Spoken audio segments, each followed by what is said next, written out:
Good morning, Allegra here. It is, let's see, I'm filming this just before 6 a.m. on July 5th, 2024. And I wanted to bring you out here in the garden and talk a little bit about what we're up to with our family hobby farm that we're starting and eventually making it into not just a hobby, but more of a business. I actually got our business license just recently, so that's really exciting. But we're starting this process of this little farm very incrementally, very casually, actually. So I'm going to talk a little bit about that. And I'm also going to make a market bouquet, that just an example one that I sell at our local farmers market. I'm standing right here. If you can see these beautiful poppies, I'm in love with them. They're amazing. They're called bowling ball poppies, and I got them from Territorial Seed Company. So I'll show you those a little bit, and I'll show you some other flowers that we're growing. And yeah, we'll just kind of mosey on through the garden here, and I'll pick a bouquet with you and talk a little bit about the farm. Aren't these poppies just beautiful? They're actually, some of them taller than me. And look at the size. My hand right next to it here. Look at this one. This one's even bigger. So yeah, they're great. I will try, they're closed right now, but when they're open, they're just, they're beautiful. They're really cool. I love these. And like I said, they're from Territorial Seed Company, and they're called bowling ball poppies.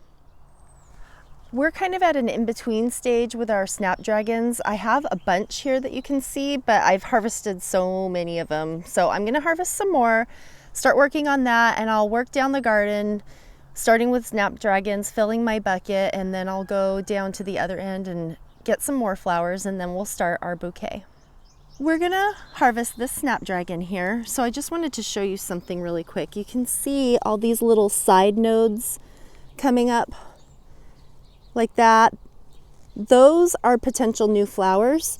So I like to go down, let's say maybe 3 to 5 or so. I usually do around 4 leaf groupings up from the bottom, okay? And I cut right above a node. I think I'm just gonna do, and I lost my clippers, so I'm just gonna do this one right down here, okay? So as you can see right there, there's that little new growth coming out, and that will produce a new flower, so that we'll get more throughout the season. I'm going to continue that with the other ones as well.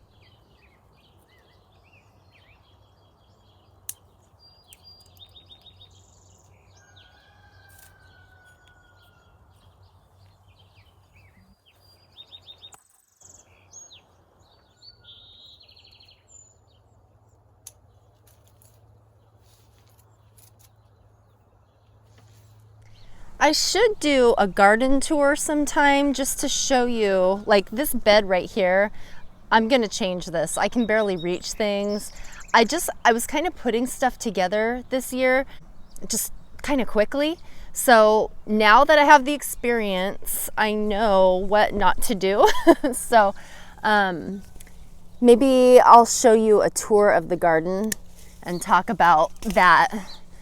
So yeah, this bed is kind of silly, but it has has a lot of good flowers in it, so that's good.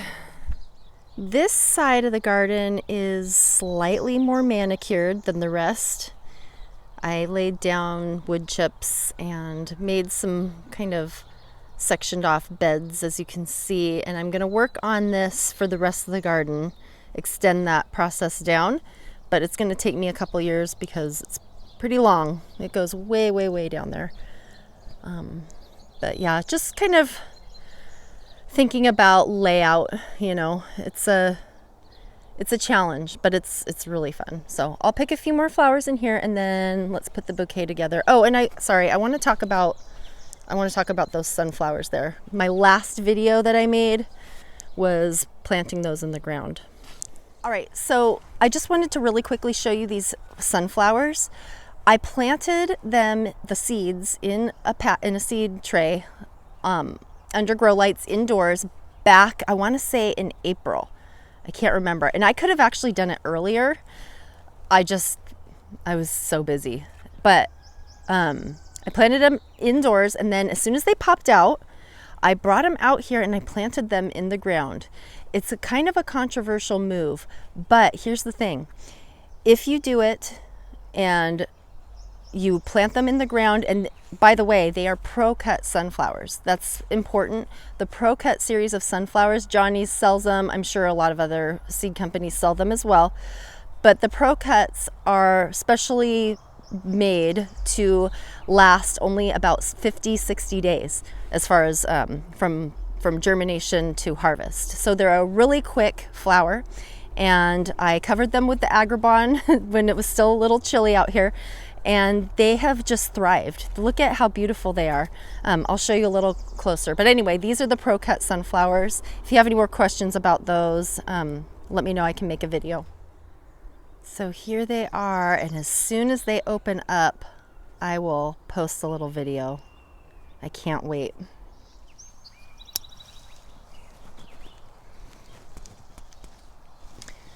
Okay, so in my opinion, every flower garden should have this flower. It's called Nigella, if you're not familiar with it. Classic flower garden flower. So when they bloom, they have these beautiful blue flowers. They have other colors too, but these are the ones that I have. And then when the flowers fade away, they leave behind these beautiful pods that dry really, really nicely for dried flower arrangements. Aren't they gorgeous? They're so cool. So fresh flower arrangements and dried flower arrangements as well. These celebration roses, I've never smelled any rose like that. My children came up and they couldn't stop smelling it. They're like, oh, it smells like candy. Let me smell. I can't describe it. It's kind of like if like a candy could be healthy, but also be delicious. That's what these would be. So I'm gonna pick a couple of these at this stage right here, and I'll see if those will work in the arrangement. These bells of Ireland here are so beautiful, but I kind of prefer them for spring bouquets, so I'm gonna avoid these for this bouquet, and I'm gonna let them go to seed because I like to collect the seeds and plant them. Saves money, and also I like to use these for dried arrangements. They dry really beautifully. So if you're interested in bells of Ireland, maybe I'll do a video on that. So they're just gorgeous greenery for bouquets. This right here is called Saponaria or soapwort, and it's really beautiful. It has these dainty little flowers. I may put this in the bouquet. I haven't decided, but I'm going to go ahead and harvest it. And then right here, I just wanted to show you these gorgeous larkspur. The sun is kind of intense right now. It's coming up over the trees, but it's a beautiful flower. This is my first year of growing them. I don't know if I'm going to put this one in this particular bouquet, so I just wanted to show. Look at this grapevine coming into the path. It is going wild. We're going to have lots of grapes this year, though. Really quick, I just wanted to show you, these are successions of sunflowers, pro-cut sunflowers. So back there, they're slightly taller. That was one succession, and here's another one. And then I have a few more up in the other side of on the other side of the garden. So I just wanted to show you that so that you can have sunflowers every week if you're doing a market, or have them for your farm stand, or just have them to enjoy for yourself and for friends and family. Now we need to talk about greenery for the bouquet. And I'm going to go through a few things here. I don't have all of the greens that I would love, but I can work on that next year. So right here is premature hydrangea, and these make really nice kind of filler for the bouquet. Their stems aren't as long as I would love, but I'm just going to cut down in the wood, and they're fine. They work out really well, so I'll cut some of those. Let's move on to another one. Columbine flower is actually kind of nice. I don't know if I'm going to use that for this bouquet, but I might pick a few. Oregano is great. I actually have a beautiful oregano field up in the garden, so I'll go back up there. Honeysuckle. Honeysuckle, their greens are really nice in a bouquet. And if you can get some honeysuckle in there as well. That is a bonus. These unopened honeysuckle I included in some bouquets last week, and people didn't even know what they were. They're like, what are those? Those are so pretty. And we're like, honeysuckle. And they're like, what? If you have Joe Pye weed, it is awesome. That's what this is called, Joe Pye weed, and it makes a beautiful filler flower for a bouquet. Let's move on down here. Oh yeah, here we go. All right, so we have other premature hydrangea. Look at these beautiful different stages of growth, these magenta hydrangea. I like the smaller ones because the big ones are just kind of hard to work with in a bouquet. But the small premature, look at those gorgeous ones. Oh my goodness, my sister planted these. They're so pretty. And then we have other colors here. So I'm gonna pick a few of these, just the smaller, like premature ones I really like. They have some green in them. So many colors, so beautiful. Oh my goodness, it's hydrangea galore. Kitty, what are you doing? She likes to hang out here and harass our chickens. She thinks she's gonna eat one, but she's too little and sweet. Okay, so I have my flowers here that I picked this morning. Now the sun is going down. They've been in a cool place all day. And what I'm gonna do is organize them, just kind of pull some stems out, lay them on my little table here. I'll show you how it's laid out, and then I'm gonna put the bouquet together. So I'll go ahead and do that. Right here I have my layout. So I have my flowers. I have them laid out in odd numbers primarily. I have my focal flower here that I think I'm gonna have as a focal. I don't necessarily have focal flowers at the market all the time, but I try to for my more high-end arrangements.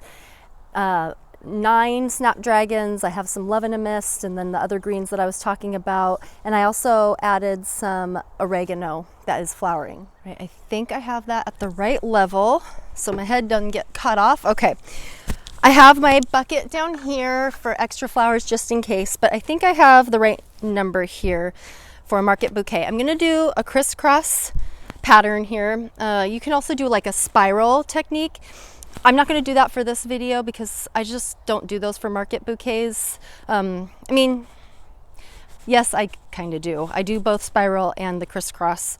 I'll just put a link below if you want to learn a spiral technique that's really pretty. There's a really good video. I can't remember her name, but I'll put the link below. And then I'll make my own video soon, I promise, because I'm really into this now. So I'm just going to start off with my... you can just kind of play with it. I tend to start off with 2 of the same flower. Got my snapdragons here, and I just kind of hold it between my, like have my thumb and my forefinger primarily supporting it. And then I'm just going to go ahead and add a little bit of greenery here. And it doesn't have to be symmetrical or anything like that. You just kind of play with it and see what you like. Remember that honeysuckle? I think I was talking about it. I can't remember. I'm going to add that. I think that'll be really pretty. I was also going to talk about our plan as a family for our farm.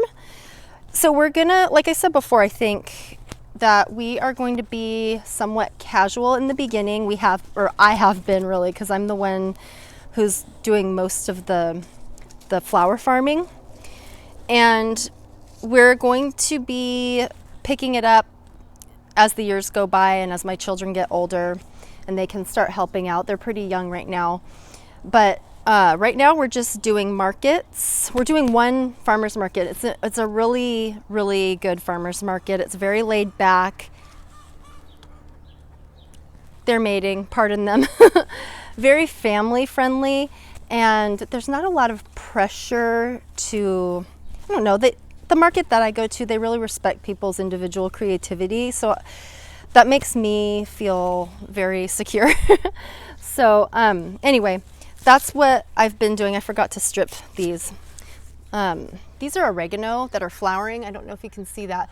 They're like at the perfect time to harvest for flowering, and especially for dried bouquets. I just want to show you how they look when they're at the perfect stage. Do you see that? I don't know if I'm trying to focus it. There we go. What you don't want for dried oregano is when those petals are starting to open up like that. See how they're starting to open up?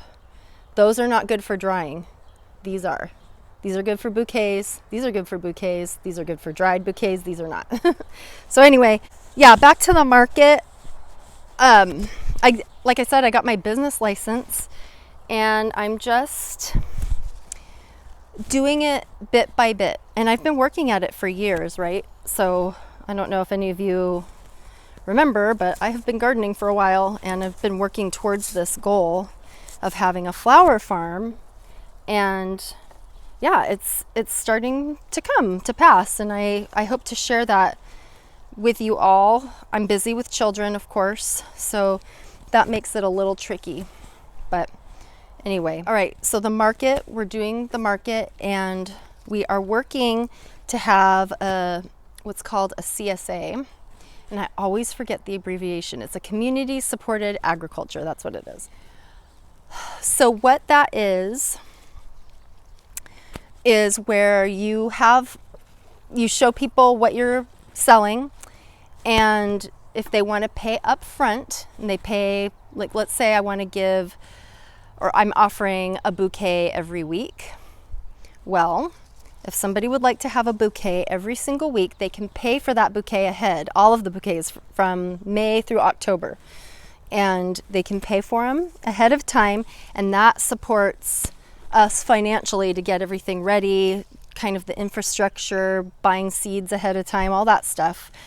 And it's really, I mean, a lot of people really like them. So we're going to start a CSA, and we're going to have a little farm stand here right in front of our house so that people can come to the farm stand and pick up their bouquet, but also there'll be eggs and other like vegetables and stuff for sale that I can't really commit to being like, you know, every week or whatever. So I didn't strip these, so ignore that. You always want to strip the leaves off of the stems, because if the leaves are in the water, it'll rot the bouquet very quickly. So anyway, so that's kind of the plan, and I'll keep you all updated on it. So I'm very excited. It's starting to come to life, and yeah, I can't believe we're actually going to have a legitimate local farm here. Yeah, it makes me happy, and we really want our children, because we are homeschooling, and one of the main things we want to teach them about business. And so my son has showed a great interest in making money and he so far is looking like he really wants to be helpful with that. So anyway, I've been crisscrossing these. You're seeing the back of the bouquet. And you know, let's see.